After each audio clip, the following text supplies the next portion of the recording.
Sufocado pelo orgulho, pensei em ofender a todos e esquivar-me da resposta. Refleti. Por que haveria eu de responder a essa gentalha? Seria por acaso forçado a confessar segredos da minha vida a essa corja? Deveria alguma consideração a essa ralé que fui encontrar no Vale Imundo? Além do mais, se para lá eu também fui arremessado, considerava uma enorme injustiça. Não merecia estar ali. Achava-me superior, mais digno e melhor que os demais. Bem, entendo a reação do irmão Camilo. Espíritos suicidas não sabem dominar suas emoções. As más vibrações invadem seu interior e se expressam em palavras ofensivas. No entanto, Camilo, ao notar o tom sincero e contido de Belarmino, viu-se estimulado a assumir postura mais educada. Ignorando João de Azevedo, dirigiu-se ao nobre professor de dialética, que considerava o único com cultura suficiente para compreendê-lo. Eu, senhor professor, sou um indivíduo que se imaginava iluminado por um saber infalível. Na verdade, hoje começo a compreender que ignorava e continuo ignorando o que existe a 2 palmos do próprio nariz. Fui muito pobre, com o insuportável defeito de ser orgulhoso. Um homem que não descria da existência de um ser supremo, mas que jamais o respeitava, muito menos lhe dava satisfações. Quanto a mim, também não desejo permanecer desconhecido. Todos sabem os motivos que me levaram ao suicídio. A paixão pelo jogo. Joguei tudo, inclusive a honra e a própria vida. Por gentileza, senhor João de Azevedo, vamos deixar que Camilo prossiga. Em outro momento ficarei honrado também com a sua exposição. Fui ignorante em descrer na possibilidade de leis onipotentes partindo do Criador para dirigir a criação, o que me fez cometer erros gravíssimos. Sofri, e minha vida foi repleta de desânimo. O arrependimento nunca foi virtude do meu caráter violento e agitado. Quanto mais sofria, mais irritado e genioso ficava. E o orgulho? Eterno companheiro. Fazia-me acreditar que além de mim só existiam valores medíocres. Foram décadas de sonhos não realizados, decepções e desejos insatisfeitos. E após tantos fracassos, a cegueira, amigo, atingiu meus olhos cansados como prêmio para tantas lutas. Que Deus tenha piedade. Somos todos sofredores. Fiquei cego. A eterna escuridão se estendia sobre meus olhos.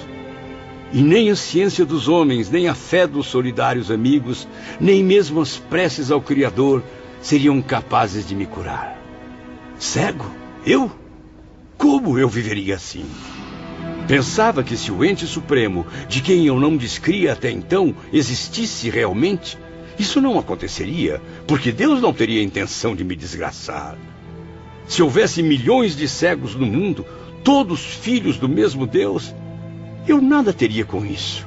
Mas logo eu, não deveria ser. Injustiça um fim desses para mim. Cego. Era um absurdo. Ainda mais para tão nobre escritor cuja visão é matéria-prima fundamental. O desespero passou a devorar minhas energias, minha moral, minha coragem. Fui aos poucos reduzindo minha inferioridade de um covarde. Logo eu, que tão heroicamente sabia me livrar dos imprevistos da vida, impossibilitado de continuar a lutar? Dei-me por vencido. Ao ficar cego, compreendi que minha vida já pertencia ao passado. Era uma realidade distante. Foi assim que a obsessão do suicídio passou a rondar minha mente. A morte atraía-me como um honroso fim. Estendia-me os braços sedutores, mostrando falsamente a paz do túmulo em confortadoras visões.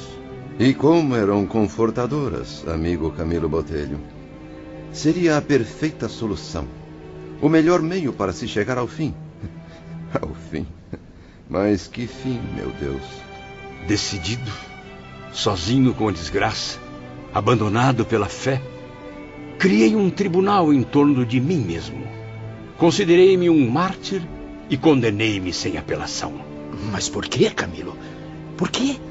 É que tive medo e vergonha de ser cego. Matei-me no intuito de encobrir da sociedade, dos homens, dos meus amigos, a minha deficiência. Não, meu orgulho jamais permitiria. Ninguém iria se vangloriar vendo-me receber a compaixão alheia. Ninguém contemplaria o espetáculo humilhante da minha figura tateando nas trevas. Meus inimigos não teriam o prazer da vingança ao assistirem à minha derrota. 1000 vezes não. E Deus? Por que não recorreu à luz do Senhor Supremo? Deus? Foi ingrato comigo, pensava. Revoltei-me contra o destino. Para mim, Deus, o destino, o mundo, a sociedade, estavam todos errados. Só eu estava certo. Somente eu. Porque eu possuía inteligência avantajada e era tão pobre, quase faminto, ao passo que circulavam em torno de mim ignorantes de cofres recheados. Eu que me sentia idealista e bondoso, porque vivia molestado por problemas insolúveis. Eu, cujo coração era generoso, porque vivia incompreendido, ferido pelo descaso. Eu, honesto, correto, de bom caráter, porque vivia a tratar como patifes, negociar com ladrões, confiar em ordinários. Sim, era demais para mim. Ah, ladrões, patifes, ordinários. Conheci bem esse tipo de gente no mundo do jogo. Certamente. Afinal, também era um deles. Repita isso e eu te mato, desgraçado! Ladrão! Eu quero respeito, senhores! Senhores, tenham calma! Controlem-se antes que sejamos expulsos. Por acaso desejam retornar aos braços do Vale Sinistro? O senhor tem razão. Por favor, senhor Botelho, continue. Faltou-me compreensão para tão grande anomalia, meus amigos. Não compreendi Deus. Não entendi sua lei. Não entendi a vida. Só compreendi uma coisa. Precisava morrer. Devia morrer. E quando uma criatura deixa de confiar no seu Deus e Criador, torna-se desgraçada. É um miserável, um demônio, um réprobo. Quer o abismo, procura o abismo, atira-se ao abismo. Atirei. As palavras de Camilo acabaram contaminando o ambiente da enfermaria. Os tristes enfermos foram tomados por vibrações negativas.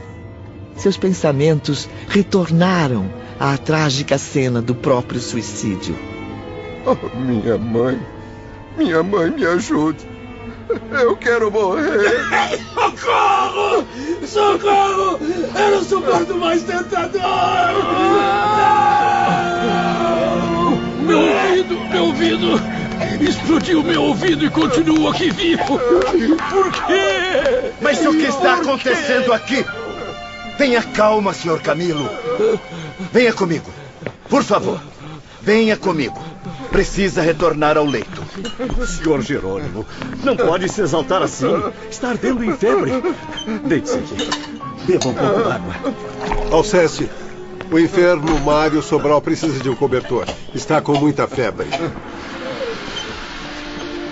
Momentos depois, após acudirem aos angustiados hóspedes, os enfermeiros Alceste e Romeu conversaram com o Dr. Roberto de Canalejas em seu gabinete reservado.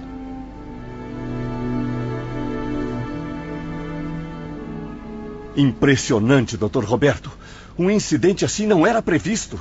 A maioria estava em pranto, a se debater em crises. Mas vocês não alertaram os enfermos sobre permanecerem em silêncio? Sim, mas creio que algum deles estimulou o diálogo. Ainda bem que chegamos a tempo. Senão todos os 10 estariam descontrolados. Pois, mais uma vez, repito a conduta que devem transmitir a todos os pacientes. No Hospital Maria de Nazaré, o enfermo rodeado das vibrações positivas de seus enfermeiros e dirigentes deve auxiliar o tratamento, conservando-se em silêncio. Não é aconselhável entreter-se em conversas de assuntos pessoais. O resultado pode ser desastroso. Sim, Dr. Roberto. Ficaremos mais atentos. E o Dr. Carlos, onde está? Na enfermaria onde ocorreu o incidente.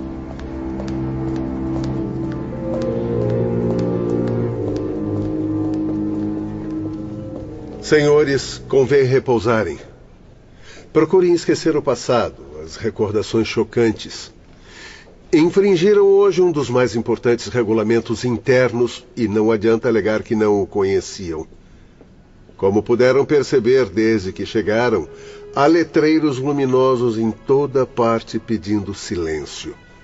Silêncio e discrição.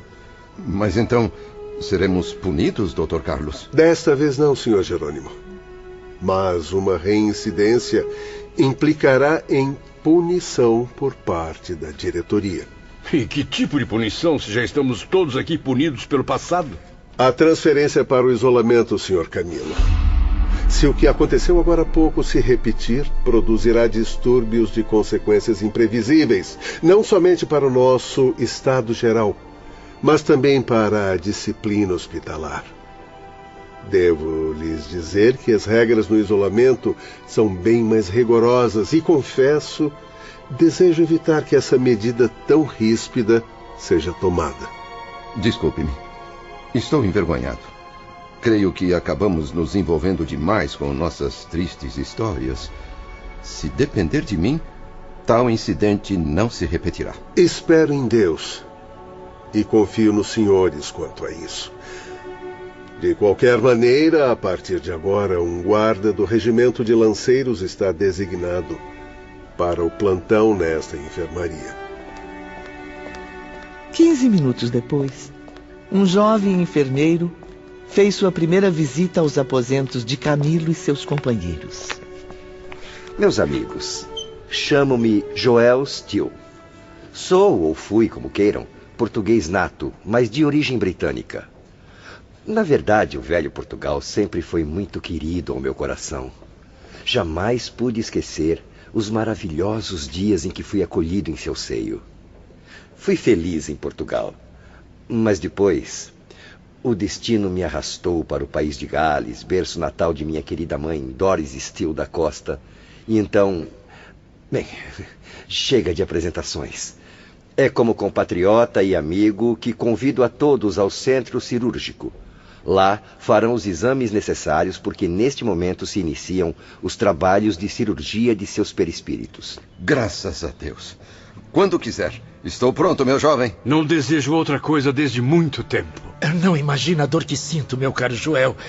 Não sabe o quanto esperava pela presença de um médico. Pois muito bem. Assistentes, levem os senhores Mário e Jerônimo nas macas. Pobres irmãos. O estado deles requer cuidado imediato. Os que estiverem em condições de caminhar serão acompanhados pelos enfermeiros. Podemos ir? Camilo e os demais enfermos saíram, amparados pelos braços fraternos dos assistentes. Ele pôde então distinguir algo desse magnífico hospital que ainda não havia notado. Não somente a arquitetura excelente, mas também o grandioso aparelhamento. Bem lembrado, Ivori. Um conjunto de peças extraordinárias, apropriadas às necessidades clínicas no plano espiritual. Pude perceber, mesmo com a visão comprometida, o elevado grau que atingiu a medicina entre nossos protetores, embora aquele local não representasse zona adiantada da espiritualidade. Médicos dedicados, com fisionomias bondosas, atendiam os necessitados. Entretanto, nem todos vestiam uniformes indianos. Muitos trajavam longos aventais brancos e transparentes, como umas túnicas especiais, de tecido fosforescente. Senhor Camilo, aqui chegamos ao pavilhão reservado aos trabalhos assistenciais. Transfiro os seus cuidados agora ao Dr. Roberto de Canalejas. Muito obrigado, Joel. Fico muito grato em revê-lo, Dr. Roberto. Eu estou aqui para ajudá-lo no que for possível, Camilo. Queira me acompanhar, por favor. O senhor precisa fazer minuciosos e importantes exames. Meu pai, o Dr. Carlos e Ruaendo, nosso cirurgião, também vão lhe prestar assistência. Entra, Camilo. Estávamos esperando pelo senhor. Já conhece o Dr. Ruaendo? Boa tarde. Boa tarde. Fique à vontade. Vou ajudá-lo a deitar-se. Na hora seguinte, recebi intenso socorro físico e espiritual. justamente nas regiões do meu corpo terreno que foram dilaceradas pelo projétil. Os aparelhos faríngico, auditivo, visual e cerebral estão bastante comprometidos. Uma indefinível sensação invadiu a minha mente durante aquele estranho tratamento. Era como se eu possuísse um segundo corpo, um modelo do que foi destruído pelo suicídio. Como se eu fosse duplo e o segundo corpo, mesmo possuindo a capacidade de ser indestrutível, sentisse ainda as dolorosas vibrações do primitivo. Preparar sondagem de luz. Serão necessários muitos banhos magnéticos. Ativar bálsamos purificadores. Assistente, faremos agora as intervenções de substâncias luminosas, extraídas dos raios solares.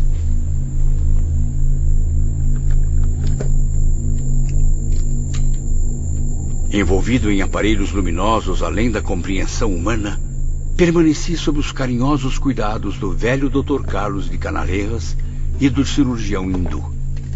Enquanto isso, o jovem Dr. Roberto observava a tudo, pois encontrava-se ainda em aprendizado na medicina local. Força, Camilo. Confie no futuro. Tenha esperança no supremo amor de Deus, meu irmão. Sinto-me envergonhado, meus amigos, por causar trabalho tão árduo a vocês, abnegados servos do bem. Não se envergonhe por admitir que cometeu um erro e pretende redimir-se, Camilo. Nosso devotamento será profundo, até que desapareçam do seu físico astral as correntes magnéticas com o seu corpo enterrado no túmulo. Isso está lhe causando intenso desequilíbrio. Tem razão, Roendo. É que o corpo astral, isto é, o perispírito, também conhecido como físico espiritual, não é uma abstração, figura etérea como supunham. Ele é, senhor Camilo, ao contrário disso, organização viva, real, núcleo das sensações. E nessas sensações repercutem-se todos os acontecimentos impressionantes à mente e que afetam o sistema nervoso. E já que nesse envoltório da alma persiste também uma matéria, existe a possibilidade de este adoecer, ressentir-se. Estou certo, meu pai? Exatamente, Roberto. Afinal, mesmo de natureza indestrutível, a matéria nesse estado é também muito sensível, não podendo suportar sem grandes distúrbios a violência de um suicídio. Sinto-me ainda confuso com seus métodos e essas estranhas explicações sobre o meu estado. Mesmo com tantos cuidados médicos, crescem minhas dúvidas, Dr. Carlos. Muitas vezes, durante a desesperadora permanência no Vale Sinistro, cheguei a acreditar que morrera. Ah, sim. E que minha alma condenada sofria nos infernos as loucuras praticadas na vida. Agora, porém, mais sereno e internado num bom hospital como esse, novas incertezas inquietam o meu espírito. Pois então nos diga, amigo Camilo, o que o aflige? Não é possível que eu tenha morrido. Isso seria morte, seria vida. Mas afinal, onde me encontro? O que aconteceu? Estou sonhando. Morri ou não morri? Estarei vivo ou morto? Não, meu amigo. Não morreu. Não morrerá jamais. Porque a morte não existe na lei que rege o universo. Mas então o que houve comigo? O que se passou foi simplesmente um lamentável desastre com seu corpo físico terreno, aniquilado precocemente por um ato desorientado. Não estava vivo? A vida não residia naquele seu corpo físico terreno, e sim neste, que vê e sente no momento. O espírito, portanto. Este é o que realmente sofre, vive, pensa e traz a qualidade sublime de ser imortal. O outro, o de carne, foi apropriado apenas para o uso durante sua permanência na Terra e já desapareceu sob a pedra de um túmulo. Ainda não compreendo. Tudo está muito nebuloso. Fique calmo, Sr. Camilo. Compreenderá melhor à medida que for se restabelecendo. Camilo foi levado de maca rumo à enfermaria. Seu estado requeria repouso. Serviram-lhe uma sopa reconfortante. Deram-lhe água cristalina e balsamizante.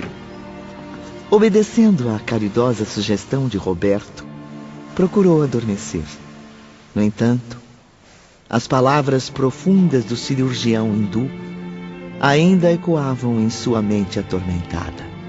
A vida não residia no corpo físico terreno que destruiu, mas sim neste espírito que vê e sente no momento, o qual traz a qualidade sublime de ser imortal.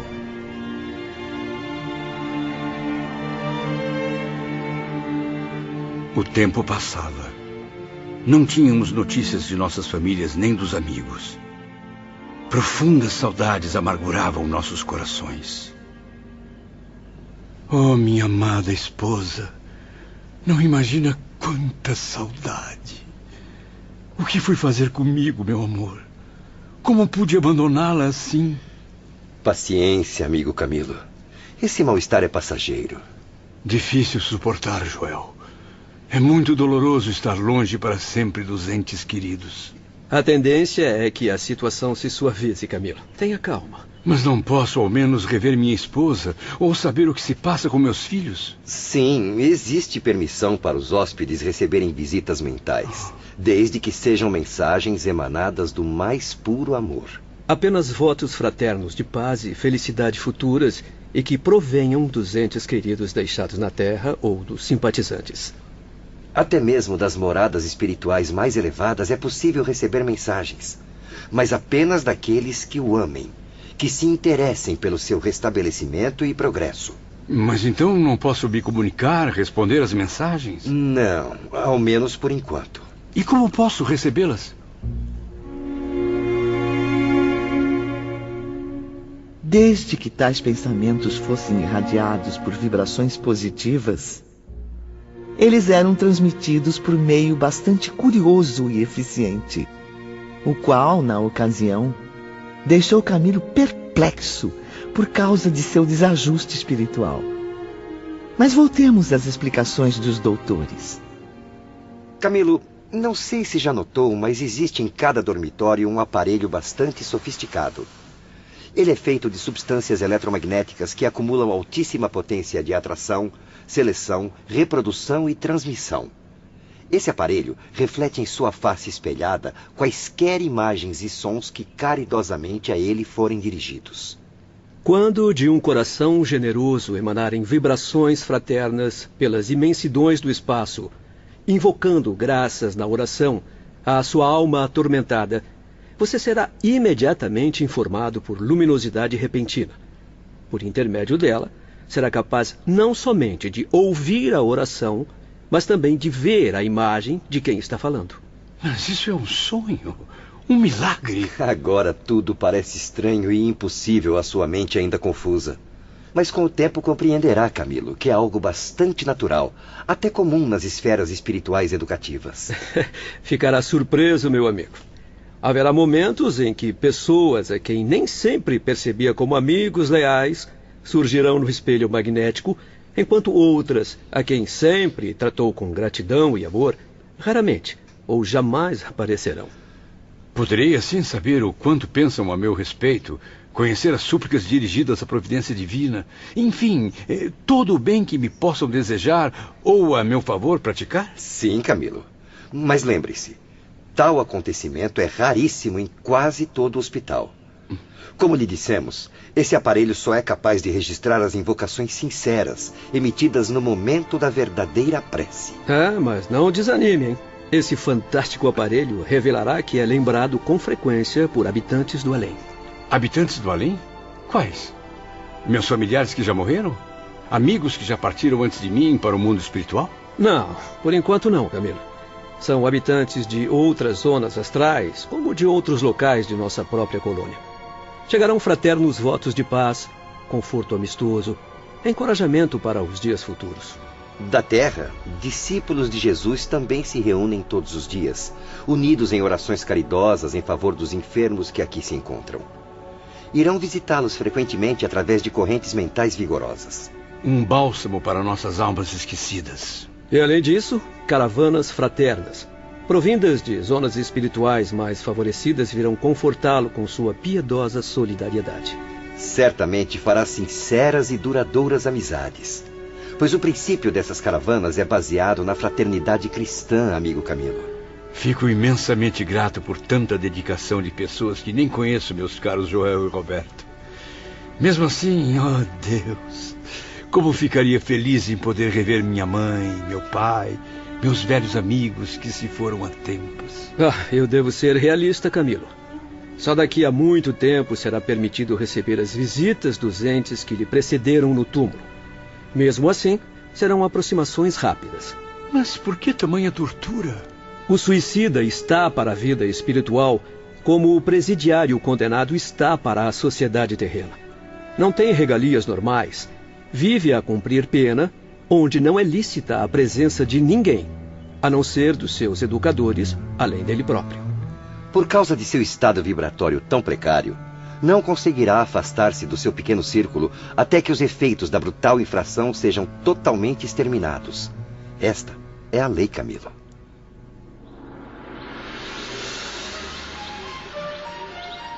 Dias depois, em certa manhã...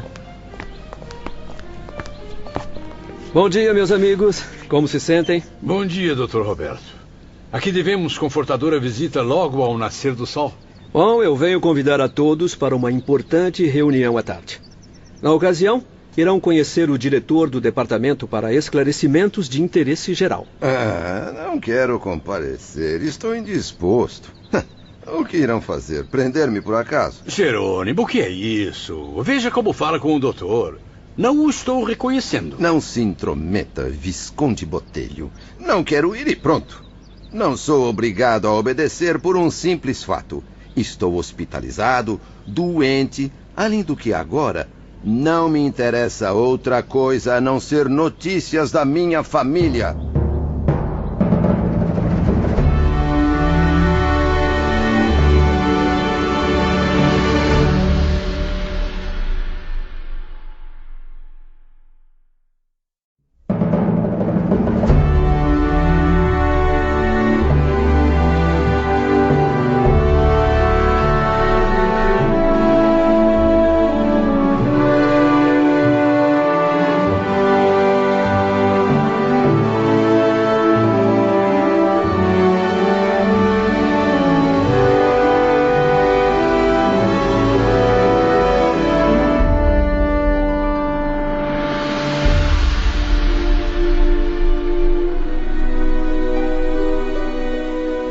Jerônimo, o pobre ex-comerciante do porto, parecia não fazer ideia da situação em que se encontrava. Mais do que os companheiros da enfermaria, perdia-se na desordem mental entre os estados do corpo e do espírito.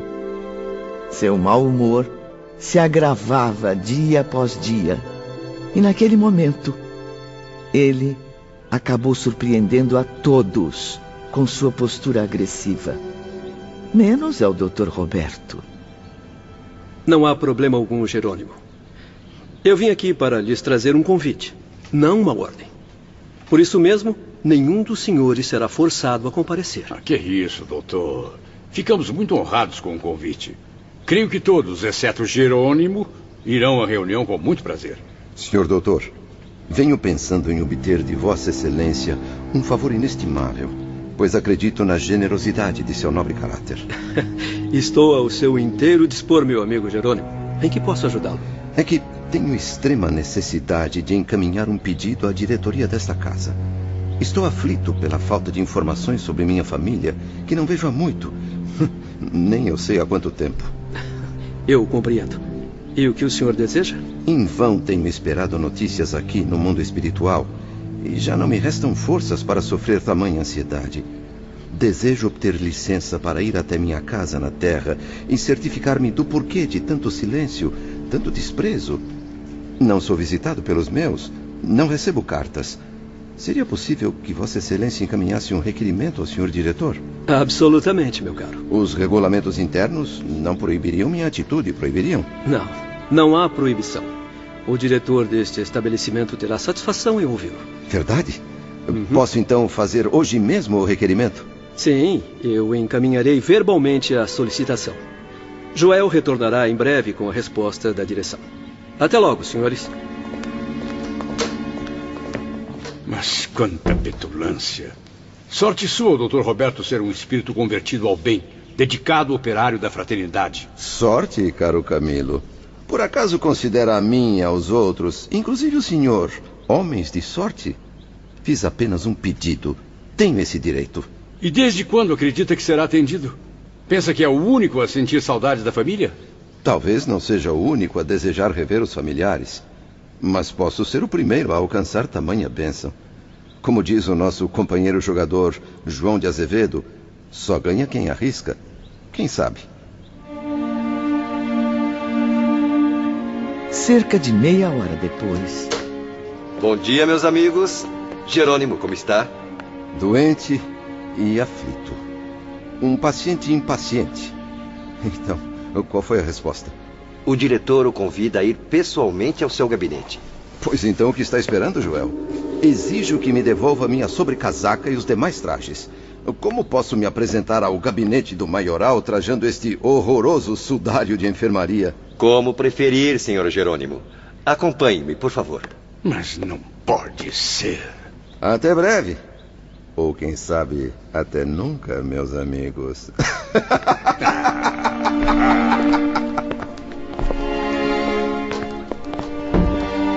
Meus caros, Alceste e eu viemos convidá-los a acompanhar seu amigo Jerônimo de Araújo Silveira. Não compreendo, Dr. Roberto. Isso não iria contra os regulamentos internos? Estamos cientes de que nenhum de vocês está satisfeito com os regulamentos que, de algum modo, proíbem notícias da Terra. No entanto, convém informá-los de que tamanho rigor foi estabelecido em benefício dos próprios senhores, embora não exista nenhuma proibição formal para uma rápida visita aos planos terrenos. Ora, mas então para que tanta rigidez? Senhor Bellarmino, meus amigos, prestem atenção a este aparelho que já conhecem. Venham, aproximem-se. Todos podem sair dos leitos e sentar-se nas poltronas. Alceste, por favor, comece os ajustes. Vão acompanhar agora os passos de Jerônimo desde o momento presente. Caso ele venha a obter a licença, como espero que aconteça, vocês farão com Jerônimo a viagem que ele tanto deseja. Porém, não precisarão sair deste local. E amanhã, se ainda desejarem descer aos seus antigos lares em visitas prematuras, serão atendidos imediatamente. Portanto, prestem atenção. Alceste vai ampliar o aparelho até que apareçam as imagens de Joel e Jerônimo em tamanho natural. Perplexos, mas interessados, acomodamo-nos nas confortáveis poltronas. Era como se aguardássemos o início de uma peça teatral. E, de repente... Espantoso! Joel diante de nós, no mesmo plano em que estamos. Sua imagem é perfeita. Parece estar conosco de verdade aqui dentro da enfermaria. Vejam, está amparando Jerônimo pelo braço, caminhando em busca da saída de serviço. E tudo ia se tornando tão intenso que logo esqueceram-se de que, na verdade, continuavam sentados em poltronas em seus aposentos no mundo espiritual. Mais real do que o cinema e superior à tecnologia da televisão, aquele magnífico receptor de cenas e fatos deixou Camilo e os demais completamente hipnotizados. E assim foi até que, embarcando na magia daquele fantástico aparelho, atravessamos com Joel e Jerônimo algumas alamedas do Parque Branco e chegamos ao edifício central. Ali se instalava a chefia daquela formosa falange de cientistas. Chegamos, Sr. Jerônimo. A partir de agora, está sob os cuidados de Romeu, assistente do diretor. Seja bem-vindo, meu amigo. Queira acompanhar-me até aquela sala de amplas janelas. Era um gabinete, espécie de escritório de consultas ou sala de visitas, disposto em perfeito estilo indiano. E o aroma? Ah, que aroma, minha cara Ivone. Um perfume sutil, de essência desconhecida ao nosso olfato, deliciou-nos. E ao mesmo tempo, ampliou nossa admiração pelo aparelho que nos servia no mundo espiritual. Logo em seguida, uma leve cortina de tecido flexível agitou-se numa das portas frontais. Confesso que me diverti ao ver a reação de Jerônimo. De um salto, o pobre homem que estava sentado procurou levantar-se e fugir, mas foi impedido por Romeu.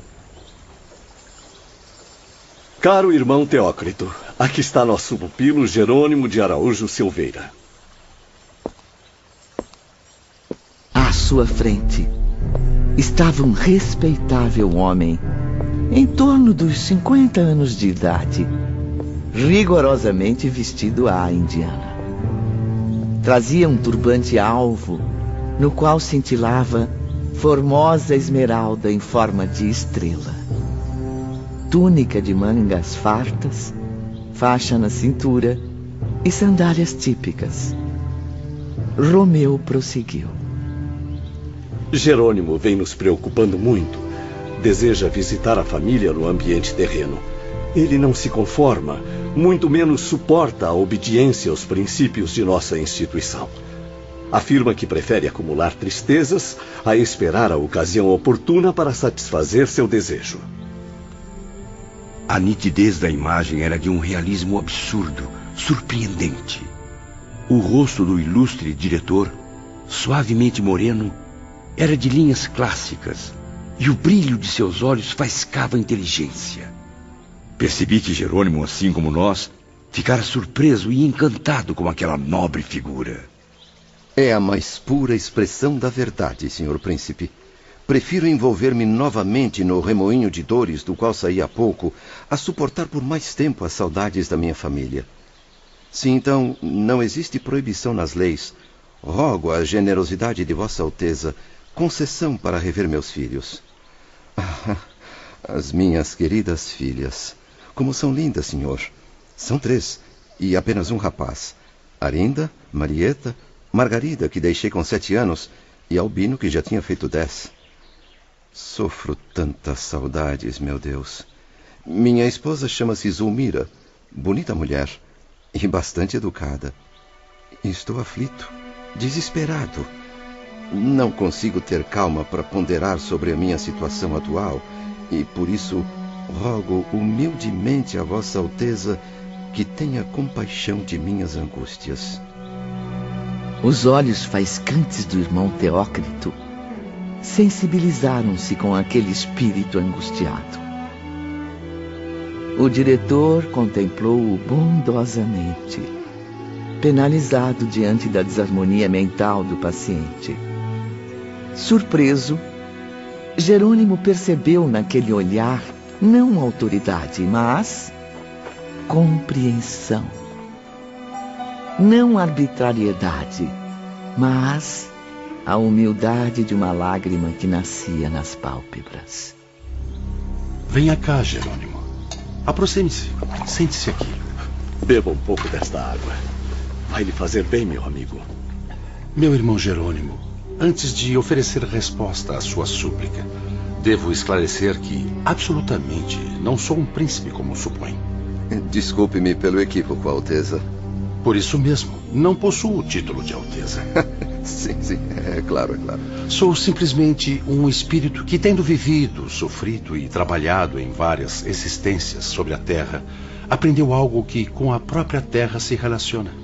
Desculpe-me, Sr. Teócrito. Minha mente está muito confusa. Não compreendo muito bem o que diz. Um servo de Jesus Nazareno, meu irmão. Eis o que tenho a honra de ser. Embora muito modesto, sem merecimentos, rodeado de defeitos. O quê? O senhor? Rodeado de defeitos? Não acredito. A mim o senhor me parece ser brilhante, infalível. Nada disso, meu amigo. Eu sou um trabalhador humilde que, junto a você, sofredor, ensaia os primeiros passos no cultivo da vinha do Mestre Divino. Um trabalhador destacado temporariamente por ordem de Jesus Cristo para os serviços de Maria de Nazaré. Pois então, esclareça minha mente, nobre diretor. O que o faz a meus olhos ser tão superior, tão diferente de mim? Entre nós, Jerônimo, você e eu, existe uma pequena diferença, distância não muito avançada. É que, tendo vivido mais vezes sobre a Terra, eu sofri mais. Trabalhei um pouco mais, aprendendo. Portanto, renunciando sempre por amor a Deus. dominando as próprias emoções. Observei, lutei com mais entusiasmo, obtendo assim maior experiência. Não sou, como vê, soberano deste lugar, mas um simples operário da Legião de Maria. Maria, única majestade a governar este hospital no mundo da verdade. Mas então, como devo chamá-lo?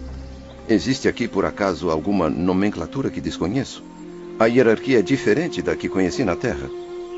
Um irmão mais velho. Eis a qualidade que em mim deverá enxergar. Reconhece essa hierarquia?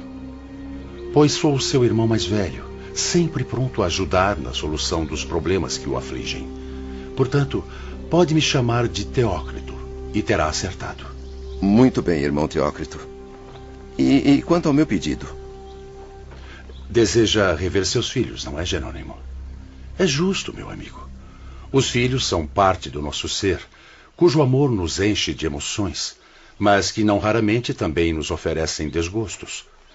Compreendo as suas angústias de pai amoroso, pois sei que amou os filhos com sinceridade e desprendimento. Não sei como sabe, mas é a pura verdade. Sei também da gravidade das suas dúvidas, afastado daqueles entes queridos que lá ficaram, no porto, órfãos da sua direção e amparo. Como você, eu também fui pai e também amei Jerônimo. Por isso, é mais do que justo que eu louve o seu desejo antes de censurá-lo. Isso significa que serei autorizado a partir? Não, Jerônimo. De modo algum eu o aconselharia a trocar este hospital, onde se reabilita com tanta dificuldade, pelas influências nocivas dos ambientes terrenos, ainda que apenas por uma hora, mesmo que para somente procurar notícias de seus filhos. Senhor, com o devido respeito à sua autoridade, rogo-lhe compaixão. Trata-se de uma visita rápida. Dou minha palavra de honra de que voltarei o mais breve possível, porque bem sei que não passo de um prisioneiro. Mesmo assim, não posso aprovar a realização desse desejo no momento, ainda que o considere justo. Contenha um pouco mais os impulsos, meu amigo Jerônimo. Aprenda a dominar emoções, a reter ansiedades. Equilibre os seus desejos sob a santa proteção da esperança. É difícil, irmão Teócrito. É difícil. Não pode imaginar como. Lembre-se de que foram tais impulsos, desequilibrados e impacientes, que o arremessaram à violência do suicídio. Verá, sim, os seus filhos. Porém, para seu próprio benefício, peço que concorde em adiar para daqui a poucos meses. Meses? Por que adiar tanto? Ainda não está bem preparado para enfrentar as consequências do seu gesto. Concorde, Jerônimo, em se submeter ao tratamento conveniente ao seu estado, ao qual seus companheiros se submetem com boa vontade. Confie nos servidores leais que a todos vocês desejam socorrer com amor e desprendimento. Aceite o convite para a reunião de hoje à noite, porque imensos benefícios dela usufruirá. Reunião? Havia me esquecido quer dizer, da tal reunião. Uma visita à Terra, neste momento, ou contato com a família, nas precárias condições em que se encontra, seriam contrários aos planos elaborados para a reorganização de suas forças. Mas, senhor Teócrito, eu não ficaria tranquilo para nenhum projeto futuro enquanto eu não tivesse notícias dos meus familiares. Pense bem, Jerônimo. Só precisa ter um pouco mais de paciência e, acima de tudo, fé. Deus do céu. Margaritinha, minha caçula que lá ficou com 7 anos, tão loirinha, tão linda. Preciso vê-la agora, de qualquer maneira, senhor. Enquanto isso, na enfermaria, Camilo e seus companheiros testemunhavam a tudo com profunda ansiedade. Caráter rebelde, violento, só poderia agir dessa maneira. Será que Jerônimo não percebe que está errado? Quanta ignorância, meu Deus. Pela modesta experiência que tem o Sr. Camilo, ouso afirmar que será difícil convencê-lo a desistir. Confio, Dr. Roberto, na boa conduta e ponderação do nobre diretor. É um espírito elevado, justo. Certamente convencerá Jerônimo a esperar o tempo necessário. Deus queira que esteja certo, meu amigo. Infelizmente, Jerônimo não alcançou a sensibilidade suficiente para compreender... Compreender o quê? A sublime caridade que está recebendo. E todos voltaram novamente a atenção ao magnífico aparelho que continuou reproduzindo o diálogo entre Jerônimo e o irmão Teócrito. Já se lembrou de apelar para a grandeza do Todo-Poderoso? Assim, poderia alcançar as graças para a paciente espera que seria coroada de êxitos. Orar, orar e orar. É o que mais me pedem para fazer todos os dias, todas as noites. Mas as infinitas orações não resolvem o meu problema. Queremos o seu bem-estar, Jerônimo. Nosso desejo é resolver sua situação e promover sua reabilitação. Volte-se para Maria de Nazaré, sob cujos cuidados foi acolhido. É preciso que tenha boa vontade para se elevar ao bem. Continue a praticar a prece, a comungar com as vibrações superiores, capazes de animar seu espírito à redenção. Pois bem, prometo então orar ainda mais vezes, o quanto a diretoria do hospital julgar necessário. Não é bem assim, Jerônimo. É indispensável que ore por livre e espontânea vontade, porque jamais o obrigaríamos a isso. Muito menos poderíamos fazê-lo por você. Renuncie, então, a esse plano cujo resultado não será positivo. Confie em nossos bons desejos de auxílio e proteção à sua pessoa. Confiarei, senhor. Irmão Teócrito, viverei de joelhos aos pés de todos vocês, se for necessário. Mas só depois de rever os meus entes queridos e saber por que me abandonaram. Só assim compensarei de algum modo estas saudades que me torturam. O irmão Teócrito convenceu-se de que o seu dever de conselheiro estava cumprido. Seria inútil insistir. Contemplou Jerônimo, que se entregou às lágrimas, enquanto Romeu, o assistente, abanou a cabeça penalizado. O que disse é uma grande verdade, pobre irmão. Sim, só depois encontrará o caminho da reabilitação. A índole que só a mais profunda dor será poderosa o bastante para corrigir, encaminhando-as para o dever. Ainda não sofreu o suficiente para se lembrar de que descende de um Pai todo misericordioso. E o que podemos fazer agora, irmão Teócrito? Nada mais pode ser feito, Romeu. Poderíamos evitar este incidente, impedir a visita e punir Jerônimo por sua atitude. Temos autoridade e permissão para isso. Não. Pelo amor de Maria de Nazaré. Mas nossos métodos seriam incompatíveis com uma proibição autoritária, por mais que a razão estivesse do nosso lado. Não me façam sofrer ainda mais, não me façam sofrer. Ah, Jerônimo, ainda é materializado demais. Sofre ainda muitos danos terrenos para que possa nos compreender. Nada mais posso fazer agora em relação ao dilema que acaba de criar. Devo somente consultar nossos instrutores do templo.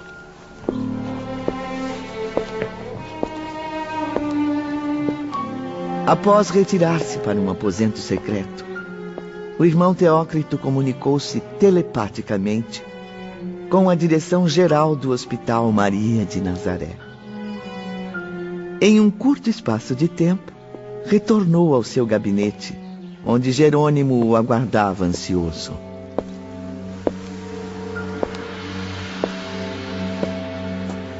Nossos orientadores maiores permitirão a sua liberdade de ação. Um espírito nas suas condições não está livre das rédeas carnais. Dessa forma, não poderá ser forçado por nós a deveres que não aceitaria. Isso quer dizer que? Visitará seus entes queridos da terra. Irá a Portugal, à cidade do Porto, onde residia, a Lisboa, como deseja. Ah, graças a Deus. Graças à diretoria geral. Romeu, como estou? Preciso tomar um bom banho, me recompor. E não se esqueça dos meus trajes, hein? Compreendo o seu entusiasmo, meu amigo. Mas não se esqueça. A ternura paternal do Criador leva a extrair, muitas vezes, de um ato condenável, um exemplo saudável tanto para o próprio delinquente quanto para quem o observa. Por isso, estou certo de que sua inconsequência servirá de exemplo para você mesmo e de advertência para quem dela tomar conhecimento. Perfeitamente, irmão Teócrito. Estou liberado. Só mais uma coisa, meu caro. É que, deixando de aceitar nossos conselhos e rebelando-se contra os regulamentos, cometerá um erro cujas consequências recairão sobre você mesmo. Essa visita, portanto, será realizada sob sua exclusiva responsabilidade. Não existe permissão para ela. É o seu livre arbítrio que a impõe. Compreendo. Posso ir agora? Se as decepções forem maiores que suas capacidades para o sofrimento, dirigirá as queixas contra si próprio, Jerônimo. Por isso deixamos de fornecer as desejadas notícias pelos meios de que dispomos. Afinal, a verdade é que não havia necessidade de se afastar daqui a fim de obtê-las. Vamos, Jerônimo. Precisa se preparar para partir. Obrigado, irmão Teócrito. Muito obrigado. Pode ir agora, meu amigo. Que os seus caprichos sociais terrenos sejam satisfeitos. Porque bem cedo ficará aborrecido com a terra. Que o deixem agir como deseja. A lição será amarga, mas irá proporcionar uma compreensão mais rápida e, com o poder de Deus, maior progresso também. Enquanto isso, na enfermaria, fez-se uma pequena pausa na reprodução dos acontecimentos. Todos os enfermos, a começar por Camilo, reprovaram o comportamento de Jerônimo. Jamais imaginei que ele pudesse se comportar com tanta displicência. Má educação. Esta é a principal causa de tamanho desrespeito aos regulamentos. Eu concordo em parte, caro Belarmino. Certamente a boa educação ajuda muito na adaptação aos ambientes espirituais. Porém, ela não representa tudo. Os puros sentimentos, o estado mental em harmonia com princípios elevados e o bom caráter, produzem a boa educação moral e espiritual. E tais virtudes formam o principal elemento para uma esperançosa situação no além-túmulo, desde que o suicídio não venha a anular tal possibilidade. Dr. Roberto, os diretores não poderiam fornecer as notícias solicitadas sem que o enfermo se arriscasse em uma viagem tão perigosa? Sim, meu bom Camilo. Se tais notícias cooperassem para o bem-estar do paciente. Aliás, em regra geral, convém a entidades espirituais suicidas como vocês ficarem longe de emoções fortes. Haja vista o estado de exaltação em que se encontram. Então, todos nós estamos, por acaso, proibidos de sentir saudade dos entes queridos? Mas é claro que não. Saudade é um sentimento positivo, desde que em equilíbrio, é como qualquer outro sentimento. Eu só quero esclarecer que notícias da Terra jamais confortarão nenhum de nós que pertencemos à espiritualidade. No caso de Jerônimo, é evidente o objetivo da diretoria de esconder do enfermo algo que o magoará profundamente sem necessidade. Por que, Dr. Roberto? Bom, porque se Jerônimo se submetesse de boa vontade aos regulamentos, a realidade que ele presenciará em breve viria na época certa, quando estivesse preparado para enfrentá-la. Isso evitaria choques muito dolorosos. Porém, agindo sem subordinação, coloca-se numa situação delicada e por isso terá que responder pelas próprias consequências. E quais serão as consequências, doutor?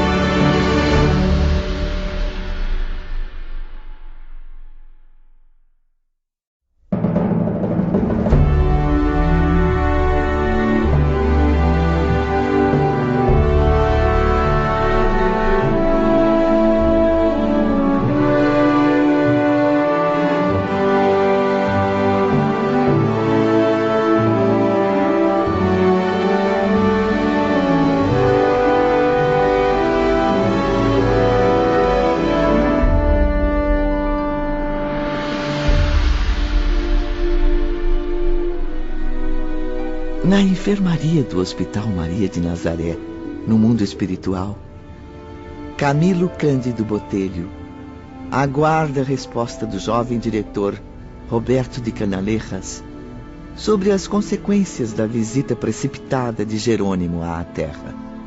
Consequências que conhecerá em breve, Sr. Camilo. Eu só posso afirmar agora que os atos inconsequentes de Jerônimo se voltarão violentamente contra ele próprio. E isso poderia ser evitado caso o trabalho educativo fosse efetuado por seus conselheiros de modo suave e amoroso. Vejam, o receptor de imagens está acendendo novamente.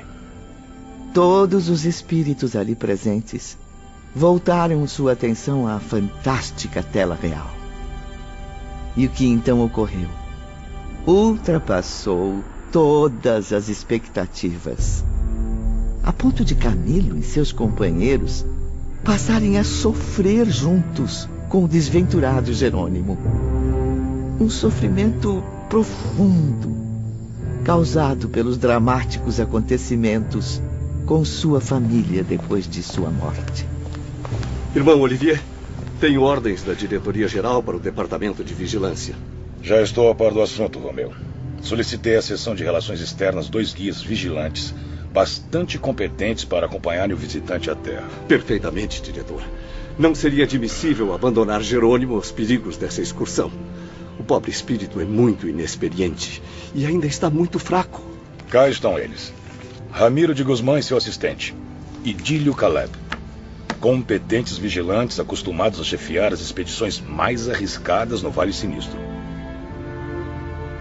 Começamos a compreender, então, que naquele hospital, os postos avançados e de maior responsabilidade, as tarefas que exigissem maior energia, saber e virtudes, ficavam a cargo dessas personagens.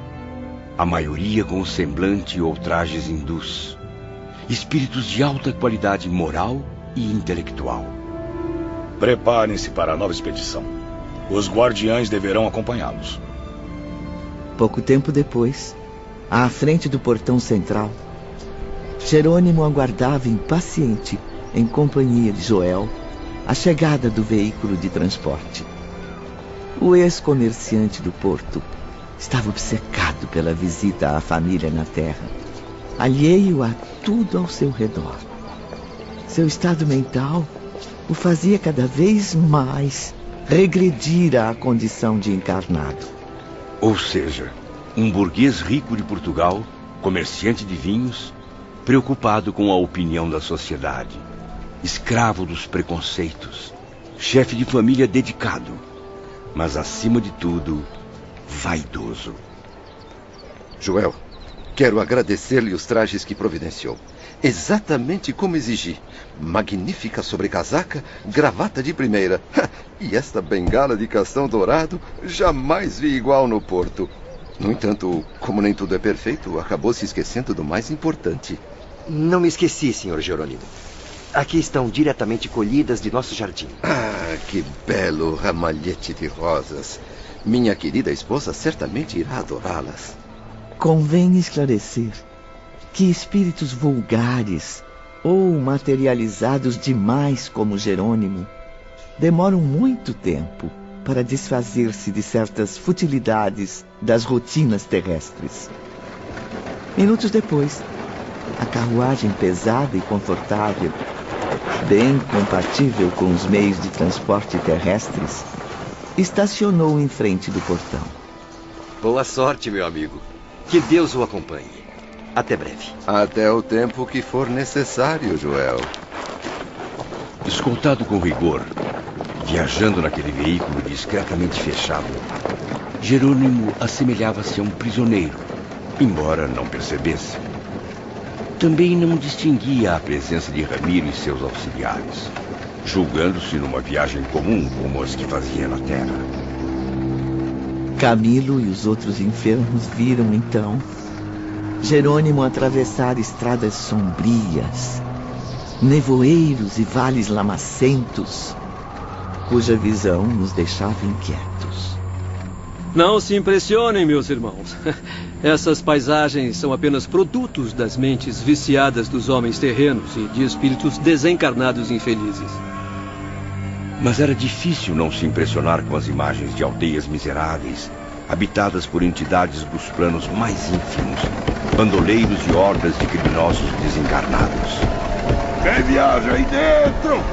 Se não responderem, vamos invadir! É da Legião dos Servos de Maria! Não! Que desgraça! Louvada seja Maria de Nazaré! Vão com Deus e rezem por mim! Não se esqueçam da minha pobre alma! Socorro! Leve-me com vocês! Eu não consigo andar! Estou sem as pernas! Socorro! Mas o que é isso? Assaltantes, criminosos, mendigos. Acelerem a carruagem, estamos sendo atacados. Não se apavore, Sr. Jerônimo. Todos temem e respeitam a nossa bandeira. São apenas espíritos, como nós. Porém, criaturas desequilibradas, almas miseráveis, mas todas com direito a um dia alcançar o progresso e a reforma moral. Há os que homenageiam a nossa passagem, enquanto outros se afastam em gritos e lágrimas, proferindo blasfêmias. E vocês não os combatem? Aceitam tamanha provocação sem tomar nenhuma atitude? Não podemos nem devemos nos dirigir a tais espíritos. Afinal, ainda não estão prontos. Não ecoou em seus corações endurecidos o momento que quase todos eles esperam, o de serem socorridos para a voluntária reabilitação. Já estão se afastando. Um pouco mais de paciência, caro Jerônimo, e logo chegaremos ao nosso destino. De repente, a saudade e a emoção invadiram a atmosfera da enfermaria. Portugal, pátria venerada, Portugal. Ah, Deus do céu, Lisboa. O Tejo formou-se magnífico. O porto de tão gratas recordações. Obrigado, Senhor Deus. Obrigado pela graça de revermos a terra natal depois de tantos anos de ausência. E as paisagens portuguesas, Ivone. Todas elas muito queridas aos nossos doloridos corações. Rodeavam-nos como se fizéssemos parte da comitiva. Enraizava-se ainda mais nos enfermos a magia confortadora do aparelho receptor de imagens. E a impressão que tinham era que pisavam pessoalmente o solo português, quando, na verdade, nem saíram do Hospital Maria de Nazaré no mundo espiritual. A paisagem distante da cidade do Porto aproximou-se aos poucos da nossa visão. Instantes depois, já podíamos ver a caravana caminhando pelas ruas da cidade. Ah, quantas vezes já caminhei por essas vias tão conhecidas do meu confuso passado. Caminhou, caro professor Belarmino? Pensei que um nobre de sua estirpe só trafegasse em luxuosas carruagens. Concentrem-se, senhores. Veja, a caravana parou.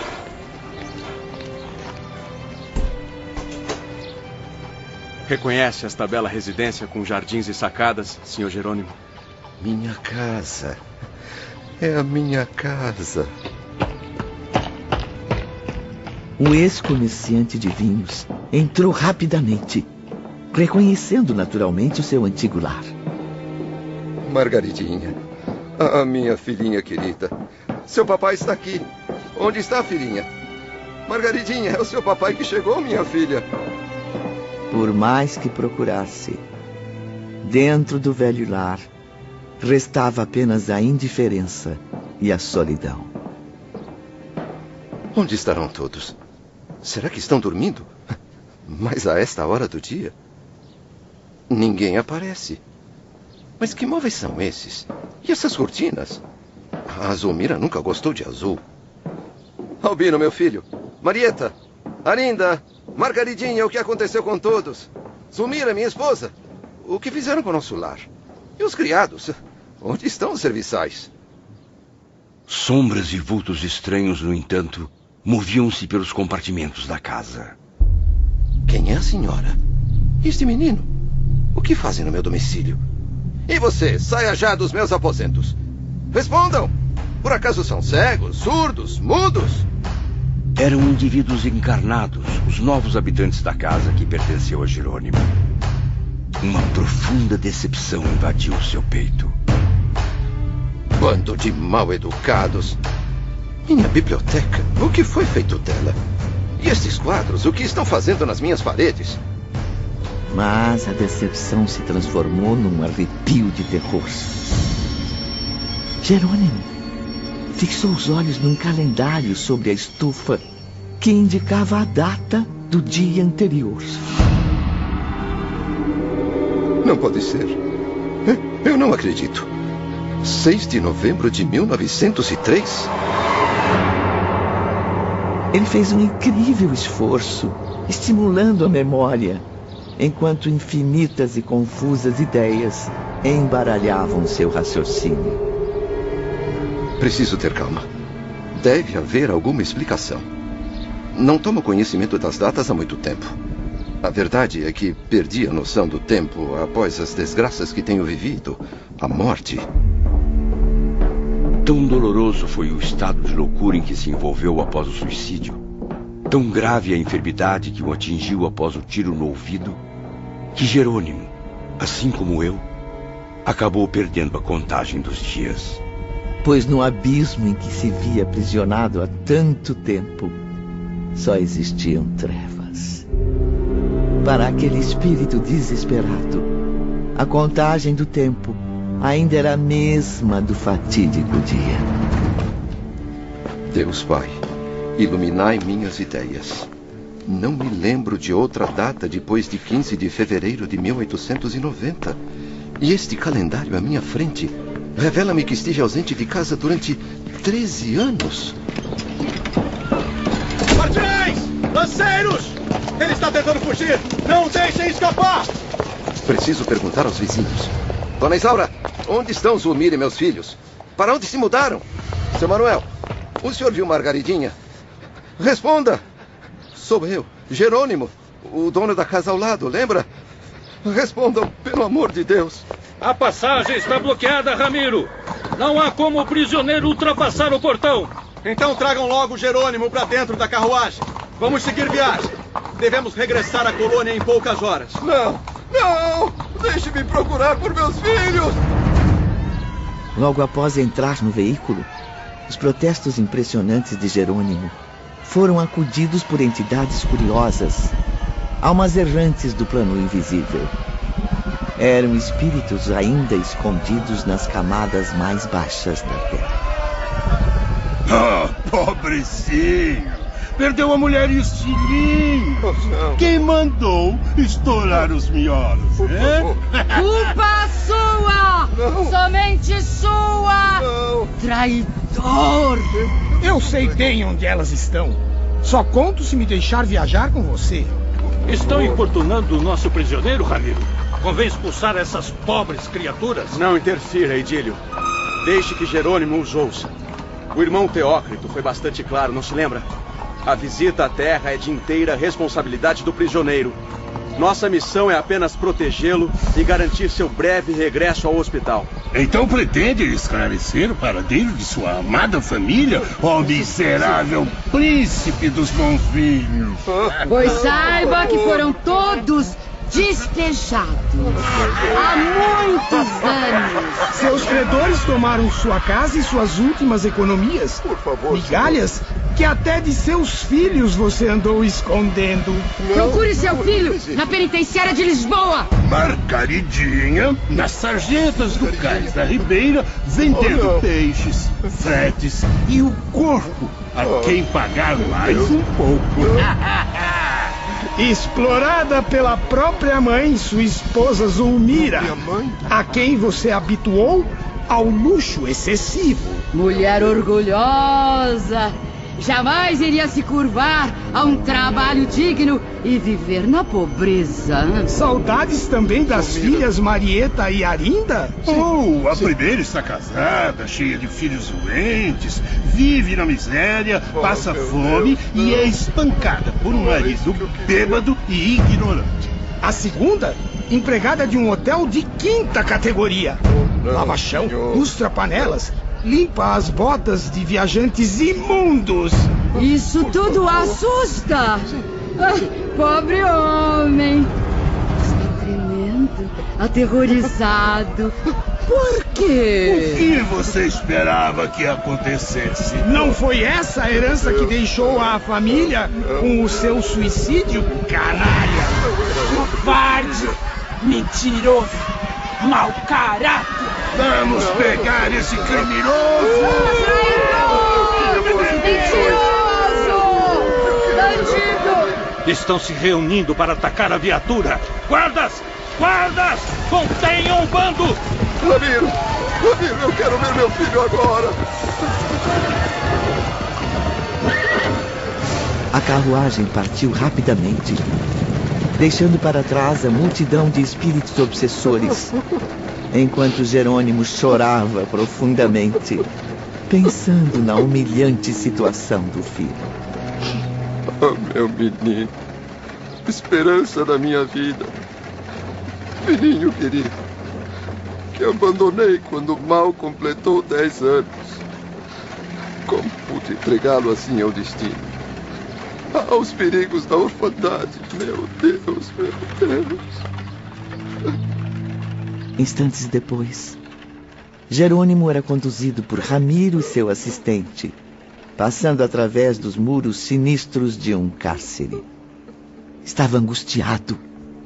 Não conseguia distinguir se aquele local era no Porto ou realmente em Lisboa. Ao mesmo tempo, da enfermaria do Hospital Maria de Nazaré, meus companheiros e eu testemunhávamos todo o sofrimento de Jerônimo enquanto ouvíamos as explicações do Dr. Roberto. Este jovem que os senhores estão vendo, trancado na cela sombria, é Albino, único filho homem de Jerônimo, condenado a 5 anos de prisão e a outros tantos de trabalhos forçados na África. O que fez o rapaz para receber tamanho castigo? Praticou crimes de chantagem e latrocínio, Camilo. E como se não bastasse, reincidiu nas gravíssimas faltas. Retornando nossa atenção às imagens do milagroso receptor, vimos Jerônimo reconhecer o filho, esquálido, abatido, maltratado pelos rigores do cativeiro. Um jovem com pouco mais de 20 anos, embrutecido pelos sofrimentos e pela miséria. Um homem desvirtuado pelos vícios. O antigo negociante contemplou o filho sentado sobre um banco de pedra, com o rosto entre as mãos. Albino tinha os olhos amortecidos, dos quais rolavam lágrimas de desespero. A atração magnética entre pai e filho era intensa. E como se a presença do espírito de Jerônimo estimulasse a sensibilidade, a mediunidade de Albino, este passou a recordar o triste passado. Lembrou-se do pai morto e foi dizendo ao próprio pensamento, enquanto Jerônimo ouvia tudo, como se o filho falasse diretamente com ele em voz alta.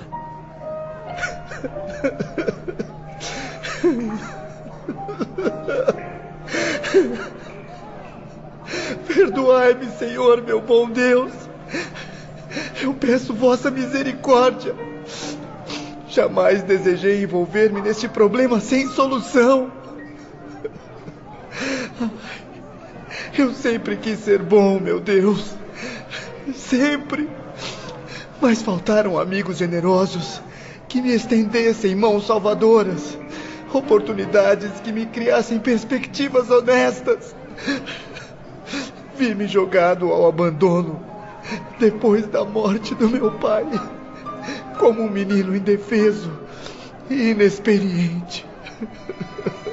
Continuávamos eu e os demais enfermos, completamente envolvidos com aquela atmosfera desoladora. Mesmo na penumbra do cárcere, podíamos perceber as reações de Jerônimo às palavras do filho. A umidade das pedras, os gritos alucinados dos outros presidiários, testemunhávamos tudo, enquanto o atencioso Dr. Roberto nos alertava para outros detalhes. Espero que Ramiro e Idílio estejam atentos. Pelo que conheço da índole de Jerônimo, é capaz de induzir o filho a cometer uma loucura. Que tipo de loucura, doutor? Loucura é ter de suportar tamanho mau cheiro. Preferiria a morte a ter de passar uma só noite num calabouço fedorento como esse. Como bem percebeu, Sr. Bellarmino, o nosso aparelho não apenas transmite sons e imagens, mas todos os aromas que envolvem as situações, inclusive os mais desagradáveis. Quanto à sua pergunta, caro Camilo, Voltemos nossos olhares à tela luminosa. Não tive recursos para instruir-me, habilitando-me em alguma coisa séria e digna. Passei fome. E a fome maltrata o corpo, envenena o coração com a revolta. Tremi de frio muitas noites em albergues inabitáveis. E o frio que congela o corpo também congela o coração. Sofri a angústia da miséria, sem esperança e sem tréguas. A solidão do órfão, consumido por saudades do passado, envelhecido em pleno alvorecer da vida. Graças a tantas desilusões. Eram vibrações sombrias que repercutiam na consciência do pai suicida. Eu sou o grande culpado. Eu confesso, meu Deus, sou culpado pela situação do meu pobre filhinho. Eu sou o único responsável por tantas tragédias. Não pude me aproximar dos bons, dos honestos e respeitáveis, para que me compreendessem e me ajudassem. Eu tentei inúmeras vezes. Tentei conseguir emprego para ter um futuro digno, mas os antigos amigos que procurei me repeliram desconfiados. Duvidavam de mim, porque meus pais ficaram marcados pela desonra. Afinal, minha bondosa mãe perdeu as virtudes quando se viu desamparada e sozinha. Zulmira, a quem sempre ofereci do bom e do melhor, muito além das minhas posses. O que ela fez com vocês? Por que me diz que sua mãe desvirtuou-se? Jerônimo, ainda preso às vibrações da matéria, tentava se comunicar com Albino, acreditando que o filho pudesse vê-lo. Mas o jovem encarcerado, concentrado em suas dolorosas reflexões, não percebia a presença espiritual do pai. Eu tornei-me homem depois de me envolver com os piores elementos da sociedade. Eu precisava viver. O orgulho ferido me torturava. Procurava a todo custo libertar-me da miséria causada pelo suicídio de meu pobre pai. Vi-me arrastado a tentações perversas, mas que, na minha ignorância, se apresentavam como soluções salvadoras. E acabei cedendo às suas seduções, porque não tive um amparo orientador de um verdadeiro amigo, alguém que me indicasse o caminho certo a seguir. Eu estou aqui, meu filhinho, bem aqui. Eu vou te ajudar. Nunca mais irá ficar sozinho. Oh, meu Deus! Como é triste ser órfão e abandonado, ainda na infância, neste mundo repleto de armadilhas. Meu pobre e querido pai, por que se matou? Por quê? Não amava os seus filhos que se desgraçaram com sua morte? Por que se matou, meu pai? Não teve sequer compaixão de nós? Ai, como eu me lembro do Senhor. E eu o amava. Eu amo. Eu também te amo, meu filho. Muitas vezes, logo que partiu, chorei de saudades. Tão bondoso que era para nós. Eu estou aqui, meu filho. Por que não me escuta? Por que não olha para mim? Eu sou seu pai. Vim para te proteger. Se nos amava, por que se matou? Por quê? Por que preferiu morrer, lançar sua família à miséria em vez de lutar? Por que não resistiu aos desgostos, prevendo que seu erro desgraçaria seus pobres filhos? Sua contávamos com o Senhor neste mundo, meu pai. Se vivesse e tivesse concluído nossa criação, eu seria hoje certamente um homem útil, respeitado e honesto. Mas na verdade, eu não passo de um condenado, marcado pela eterna desonra. Completamente desorientado, Jerônimo levantou-se e tentou abraçar o filho. Sinta, meu filho. Sinta a minha presença. Veja meu interesse. Eu estou aqui, pronto para te oferecer carinho e proteção. Abrace-me. Perdoe-me, Albino. Eu errei. Mas estou aqui, pronto para te dar conselhos, te ajudar a ser feliz. Tudo em vão. Albino desfez-se em prantos, sem ver o pai nem ouvi-lo, muito menos poder supor a presença espiritual daquele por quem ainda chorava. Eu sou mesmo um fraco, um desumano, impotente para socorrer o próprio filho, meu filho. Eu não posso existir sem você. Venha comigo. Eu prometo recuperar o tempo perdido. Confie em mim. Ouça os próprios pensamentos. Siga o seu pai, pelo amor de Deus. Já chega, Sr. Jerônimo. Convém deixarmos seu filho em paz. Voltemos ao lar de Maria de Nazaré, meu amigo, onde encontrará repouso e solução suave para os seus erros. Não resista.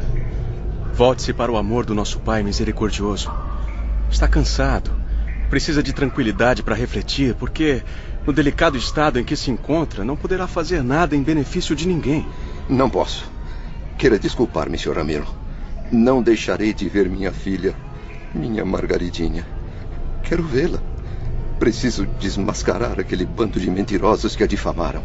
A minha caçula, atirada ao cais da ribeira, a vender peixes, fretes e... Era o que me faltava. Meu amigo, já viu muito por hoje. Venha, vamos retornar ao hospital. Será melhor para o senhor. Impossível. Impossível tanta desgraça acumulada sobre um só coração. Não. Não é verdade. Não pode ser verdade. Confio em Zulmira. Ela é mãe. Zelaria pela filha na minha ausência. Quero vê-la, meu Deus. Preciso ver minha filha. Preciso ver Margaridinha, Deus do céu. Ramiro e Dílio entreolharam-se desanimados. Nada podiam fazer para que aquele perturbado espírito suicida mudasse de ideia. Deixaram, mais uma vez, que o livre-arbítrio ditasse os rumos de mais uma surpreendente experiência.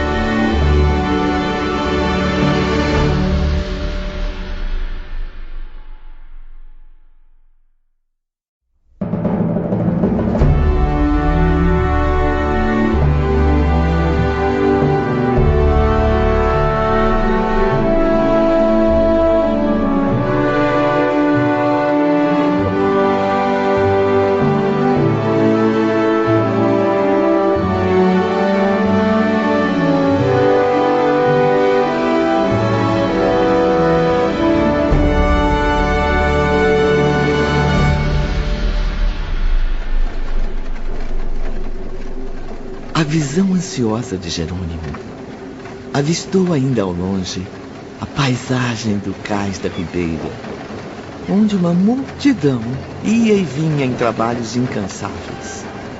Multiplicavam-se as vendedoras ambulantes, as prostitutas, mulheres de péssima educação e honestidade duvidosa. O ex-comerciante de vinhos saiu da viatura e misturou-se ao povo, seguido de perto pelos guardas. Que absurdo! Bando de mentirosos, difamadores! Desde quando minha pobre filhinha é envolvida com essa gente? E amando da própria mãe? Jerônimo ia e voltava, investigando as fisionomias das regateiras. Caminhava rapidamente, aflito, preso à ideia de que pudesse, a qualquer momento, identificar o rosto da sua adorada caçula. E, de repente... Não pode ser.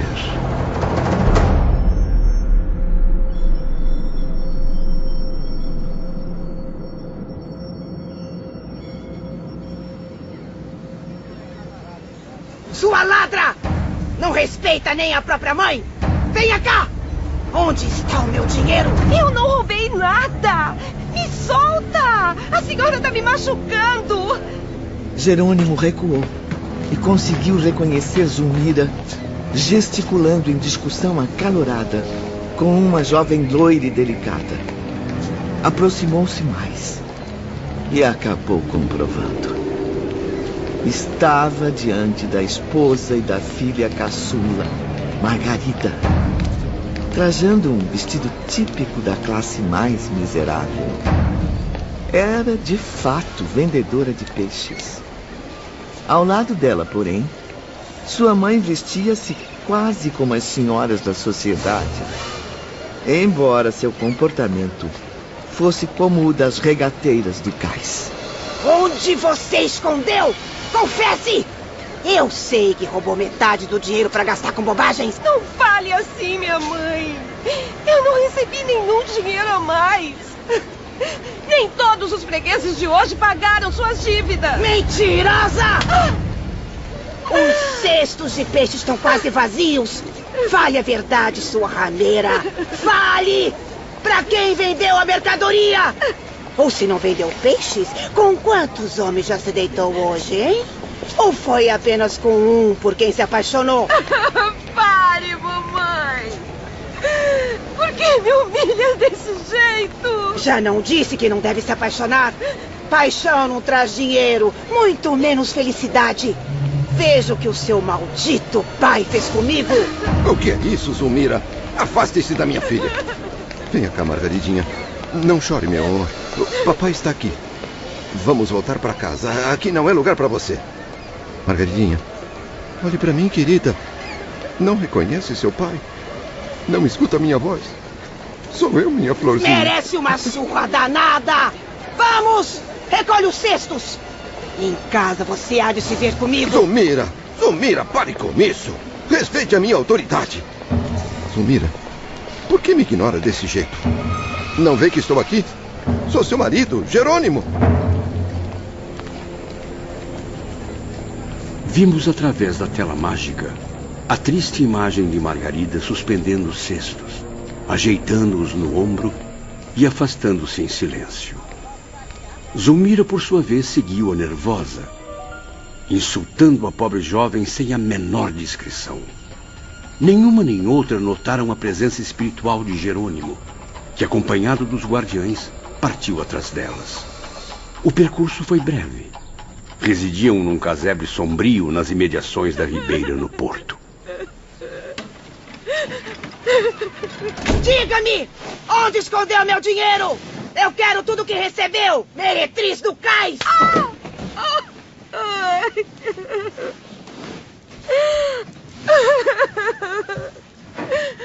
Não faça isso, minha mãe! Eu já disse que não peguei dinheiro algum! Não me bata, pelo amor de Deus! Então cale a boca! Para de chorar, menina mimada! Culpa do seu pai, aquele verme covarde! Amanhã terá que recuperar o prejuízo que me deu hoje, sua inútil! Fregueses não faltarão. Pode acreditar! Ah, pode acreditar!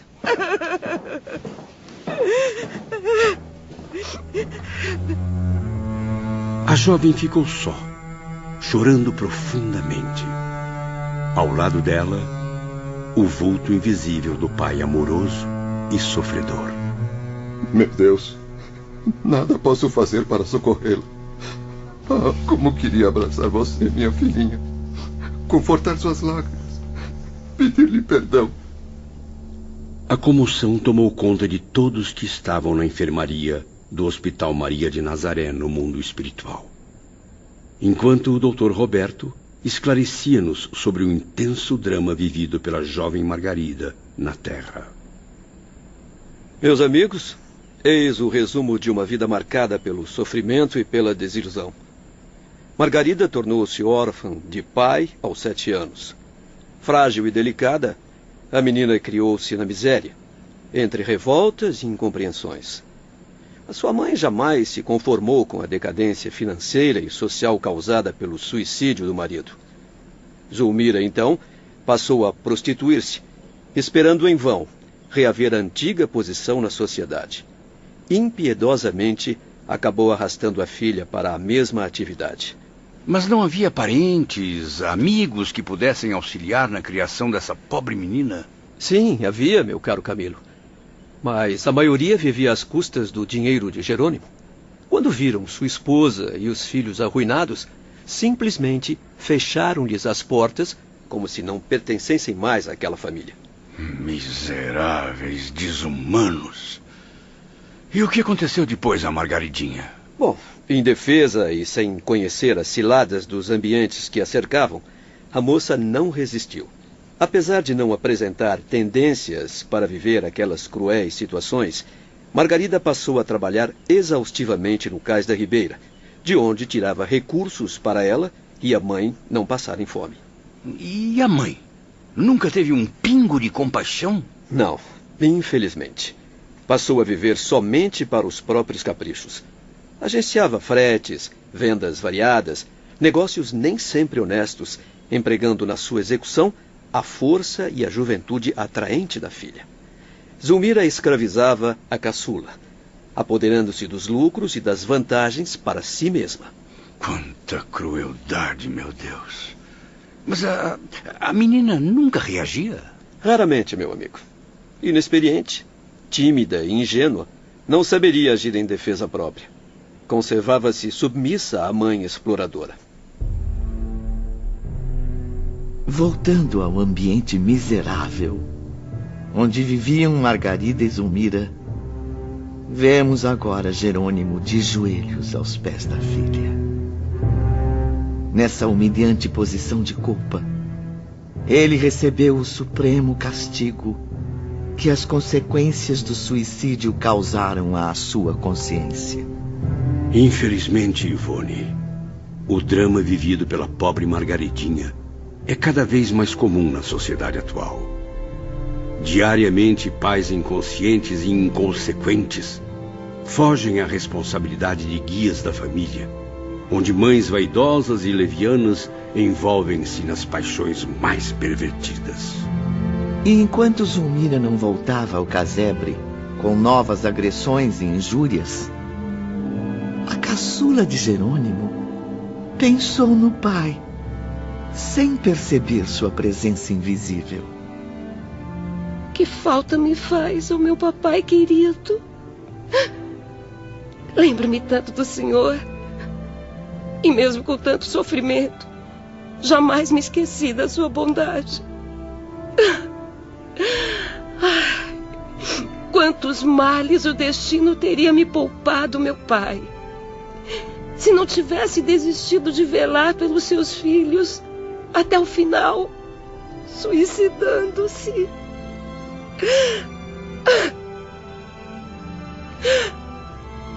Mesmo assim, esteja onde estiver, receba as minhas lágrimas. Perdoe o veneno que lancei sobre o seu nome. Foi sem querer. Tenha compaixão das minhas infelicidades. Ajude-me. Ajude-me a sair desse pesadelo que me sufoca com tanto medo e desesperança.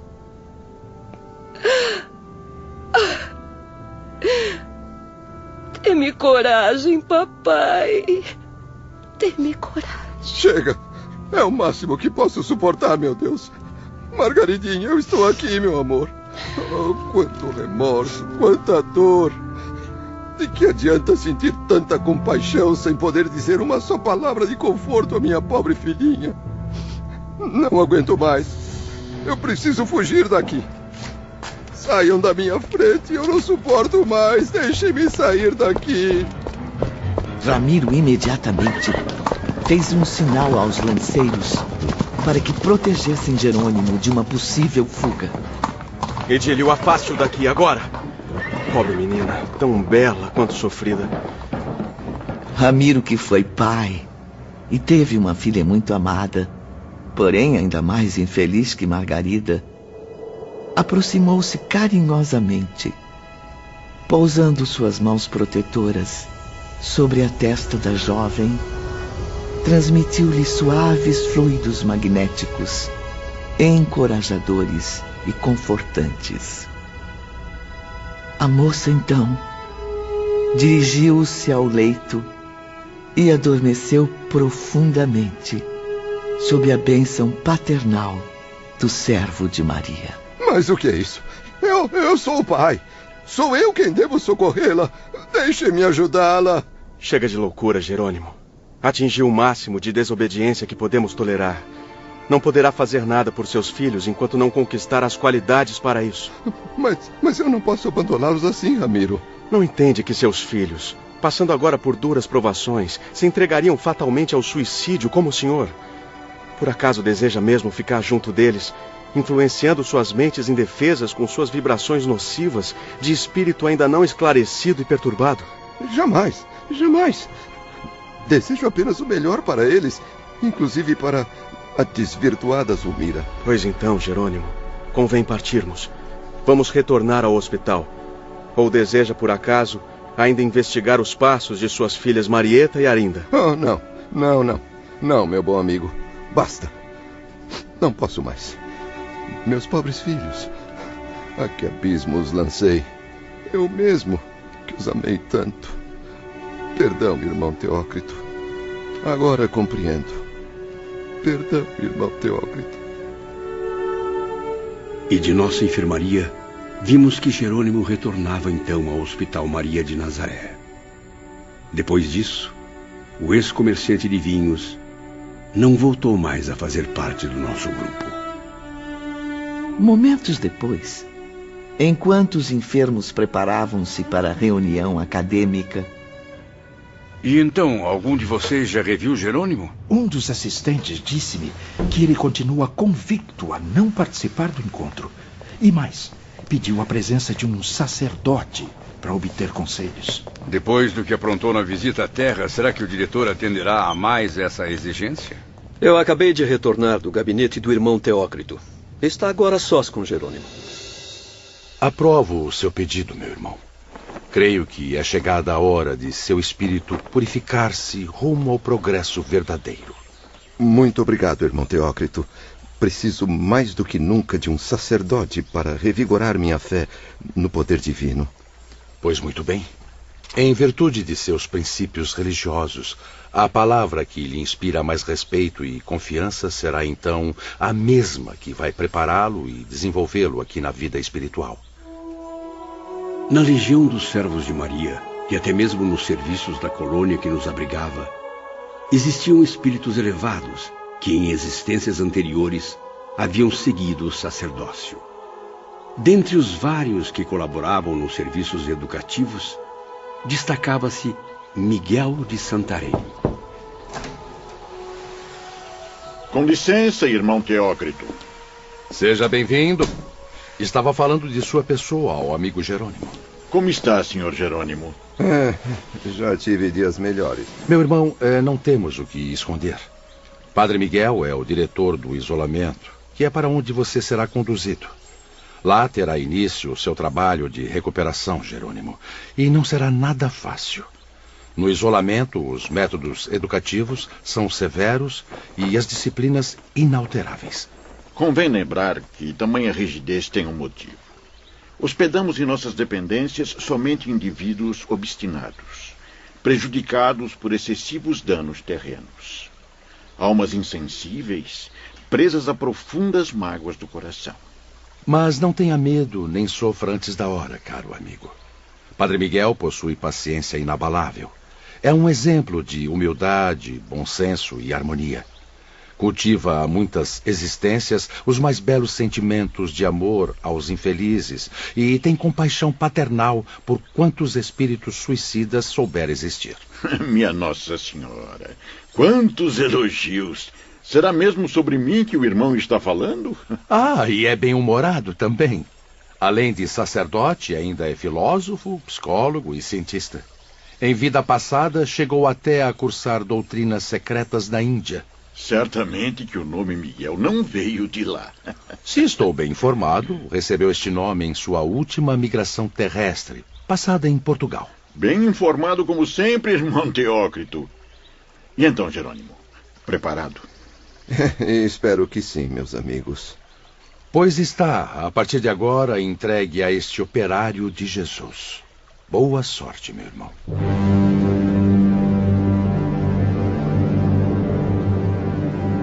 E foi assim que, naquela mesma tarde, quando as linhas do crepúsculo surgiam no horizonte dos Jardins Nevados, Jerônimo de Araújo Silveira se transferiu para o isolamento.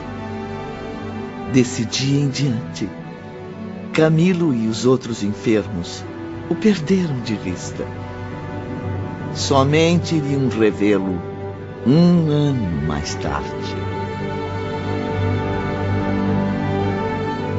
Antes de partir com seus companheiros para a importante reunião, Camilo e os outros espíritos suicidas foram levados para mais uma sessão de tratamento magnético.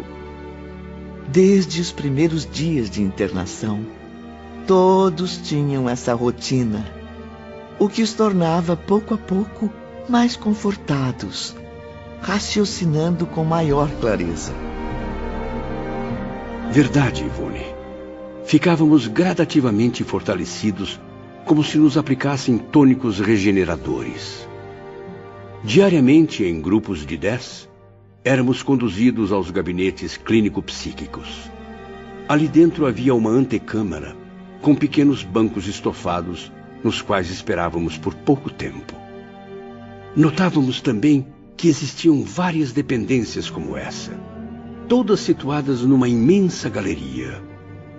Jamais me esqueci do belíssimo estilo hindu que decorava os recintos, convidando a pura meditação. O ambiente, impregnado de incríveis luzes azuladas, diferentes de qualquer lâmpada terrena, não era muito espaçoso. Os enfermos sentavam-se em pequenas poltronas revestidas com uma espécie de pelúcia branca, dispostas em semicírculo. 6 assistentes hindus esperavam os pacientes, todos concentrados na caridosa função espiritual. No começo, essas cerimônias rodeadas de mistério deixavam-nos intrigados. Não conhecíamos psiquistas indianos em Portugal, muito menos tivemos acesso a estudos e exames transcendentais. Naqueles momentos extraordinários, porém, ficávamos sob a total dependência de uma falange de iniciados orientais. Era estranho, Ivone. Afinal, enquanto homens encarnados, não acreditávamos que eles existissem. Imaginávamos que fossem apenas figuras místicas e lendárias. O ambiente. O ambiente. Eu chego a sentir o aroma da unção religiosa que pairava no ar. Um aroma que atuava poderosamente sobre as mentes dos enfermos, imprimindo experiências profundas em seus espíritos, fazendo-os quase sonhar.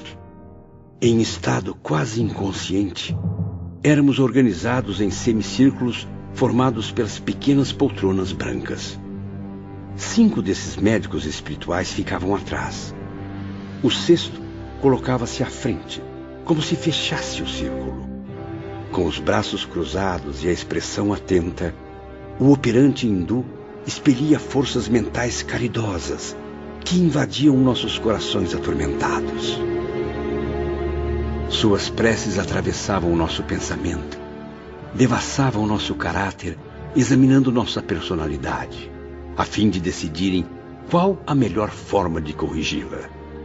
Era como um cirurgião que investiga as vísceras do doente para localizar a doença e combatê-la. Nossos erros, tentações, descrenças, violências e covardias vinham à tona, como estiletes afiados penetrando nossa alma. Os atos do passado, todos eles, voltavam à presença de Camilo, nitidamente impressos em seu próprio espírito. No fundo de seus corações, todos sofriam a mesma sensação. Queriam fugir da vergonha exposta diante de testemunhas tão nobres e respeitáveis. Ao fim de alguns minutos, porém, suspendiam a operação. Despertávamos todos e as tristes sombras do passado eram apagadas da nossa visão. Em seguida, o líder dos operadores espirituais aproximava-se e espalmava as mãos sobre nossas cabeças, juntamente com os 5 demais assistentes. E espíritos suicidas ainda presos à carne que éramos, recebíamos fluidos beneficentes para corrigir nossas impressões de fome e de sede. Além de deixar para trás a sensação de frio cadavérico, atenuar os vícios sexuais, o álcool e o fumo, cujos efeitos produziam intensos desequilíbrios em seus sentidos espirituais. Ainda éramos estimulados a educar nossas mentes para nos livrar de um terrível hábito: socorrermos a nós próprios. Sim, era frequente observar os companheiros enfermos debatendo-se, tentando estancar hemorragias, desfazer-se das cordas presas ao pescoço, bem como os afogados bracejando contra marés invisíveis. E havia figuras ainda mais hediondas, curvando-se descontroladas para recolher fragmentos do próprio corpo carnal. Essas eu raramente as via. Tais gestos, reproduzidos desde o momento do suicídio, quando o instinto humano desperta o impulso primitivo de salvamento, haviam se tornado um torturante vício nervoso. E era necessário que os servos de Maria interferissem diretamente, impondo-lhes seu caridoso amor, para combater essa anormalidade coletiva. Para isso, enquanto erguiam as mãos sobre nossas cabeças, envolvendo-as em ondas magnéticas, os irmãos operadores murmuravam: Lembrai-vos de que já não sois homens, sois espíritos. Ao afastar-vos daqui, não deveis pensar a não ser na vossa qualidade de alma imortal. A quem não mais devem afetar as anomalias do envoltório físico carnal. Sois espíritos. E será como espíritos que devereis prosseguir a marcha progressiva nos planos espirituais.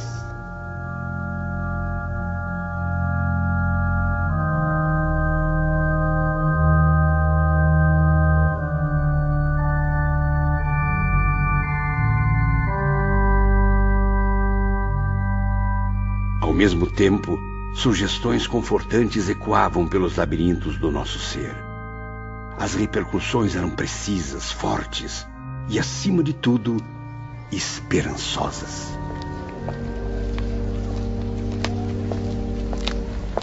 Boa tarde, Sr. Camilo. Noto pelo seu semblante que a sessão magnética de hoje lhe fez muito bem. Ah, certamente, Dr. Roberto. É sempre uma experiência valiosa. Vamos entrar. A assembleia irá começar em breve.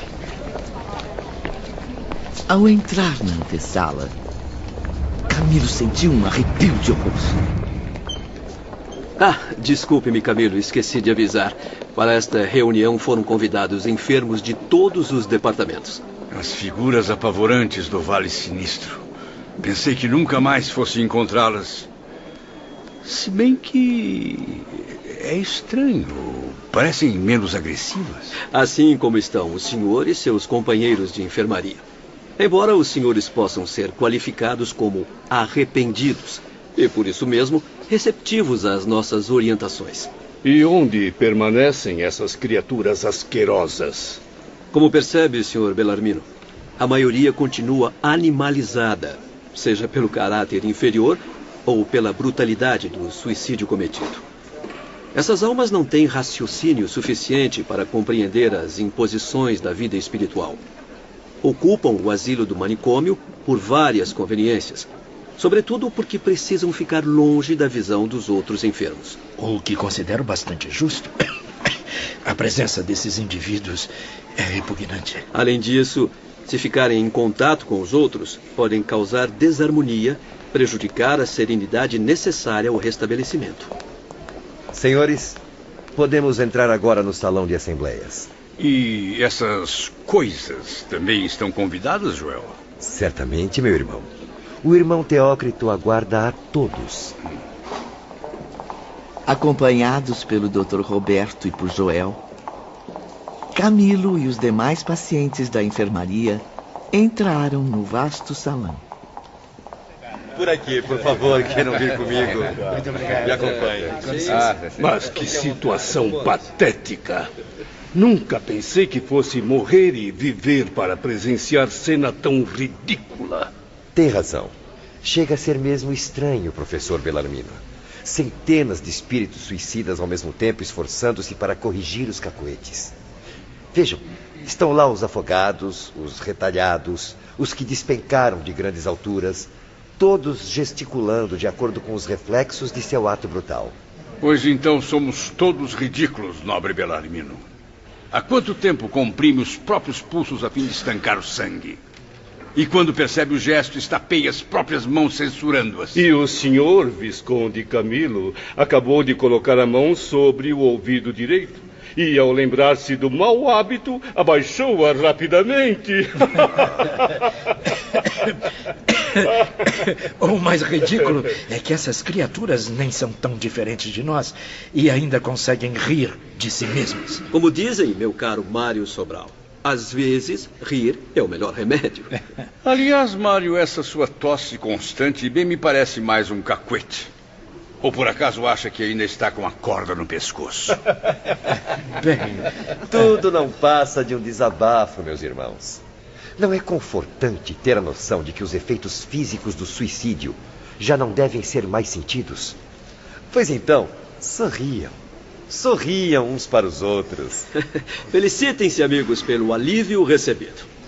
Agora todos sabem que já não devem mais sentir as velhas impressões. A estranha cena, da qual agora também participam, é um bálsamo para seus espíritos. Existe melhor cura para o sofrimento do que espantar o choro com o riso. Lembrem-se de que aqui são proibidas as raivosas convulsões do Vale Sinistro. E chorar, meus caros, seria regredir às desesperadas aflições.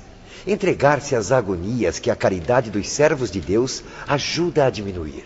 Tem razão, Joel. Vamos rir para não chorar. Rir para espantar as más vibrações. Vamos, meu caro Bellarmino, sorria. Sorria para Maria de Nazaré.